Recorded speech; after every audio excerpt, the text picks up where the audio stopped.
Steve Farrell called me and says, would someone from the Farm Bureau be willing to come up and take just a couple of minutes and talk a little bit about open space and how important it is. And Wade's here from the Farm Bureau. He has a lot of experience in not only Utah politics and working with legislature and different things on Capitol Hill here, but he also spent a lot of time in Washington, D.C. He used to, I'll let him tell a little bit about himself, but he's been pretty remarkable in helping protect property rights and landowners' property rights.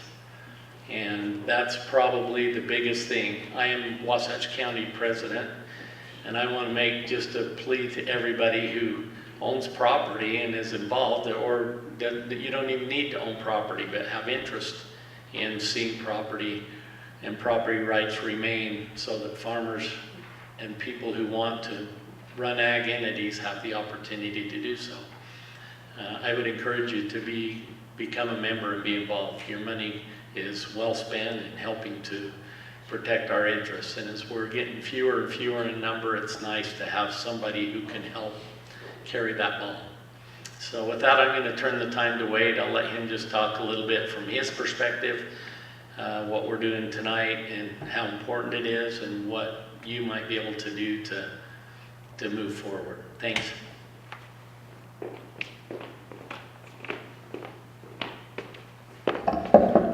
Thank you, Grant, and thank you guys for having me. I'll make it quick. So my name is Wade Garrett, as Grant indicated.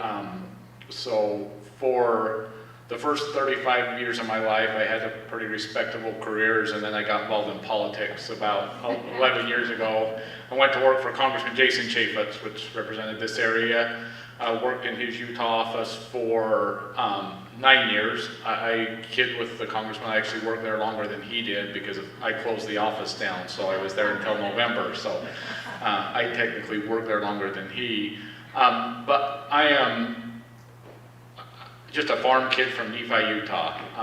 We own and operate our family. My dad does it full time, about 500 mother cows, and then farm about 600 acres there in Juab County, where the growth is starting to come our way. Not quite like it is your way. I've told some of my good friends from this area that once upon a time, we were the same size high school.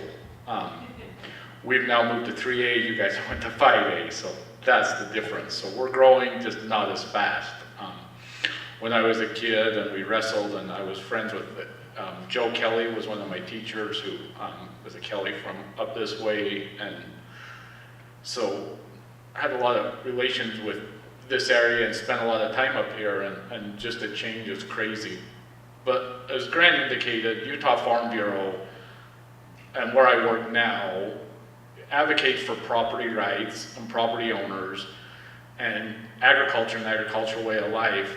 And if you think about the importance of that, as our state is projected to double by 2050, I believe is the year that they're projecting, those people are going to want to eat. And I don't know how people do it. I tell my wife jokingly, people are against animal feedlots, but they're okay to live in cities, which never makes any sense to me, but a city looks like a big feedlot to me. So that's just my opinion.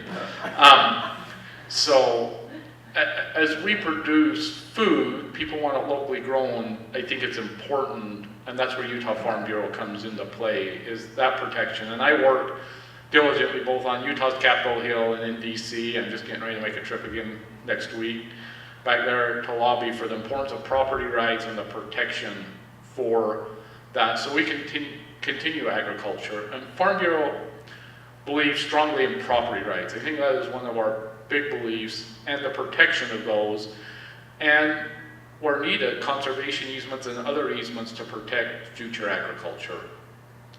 We definitely think it should be a property owner's right to enter, as suggested earlier, that they make the decision and then they have the right to manage the land going forward to keep that in agricultural use. That's kind of the concept that we're most comfortable with. And either long-term agreements or agreements that are functional for the ag. Some areas 30 years might be it, and some years in perpetuity may be it. I think those are some of the important things that we need to look at and make sure that as these 6 million people come, there is, one, the open space so everybody doesn't have to live in a feedlot, and two, the ability to produce food and fiber. My wife's a school teacher, and I was going to be, and the reason I'm not is because I call it the 4 Fs, and we produce food, fiber, pharmaceuticals, and fuel, and she keeps telling me pharmaceuticals and spelled with an F, so that doesn't count. So, but that's what agriculture produces for the country, and I think it's important that we can do it locally the best we can, and also have that access to the open space, which I think everybody enjoys. And I encourage you as Grant, I'll put in a plug for Farm Bureau. We're a membership-driven organization to protect property rights and open spaces, and so if you're not a member, I'd encourage you to get with Grant. We're very local level driven.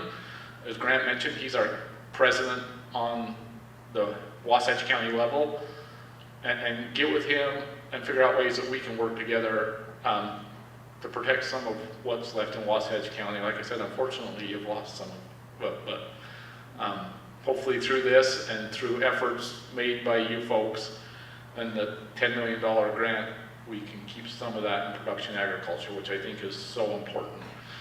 Like I said, I had about 5 minutes, which I think I've probably taken, but I will, if anybody has questions for what Farm Bureau does or anything, you can catch me or Grant. I've got to slip out, but you can catch either one of us for questions. So, thank you.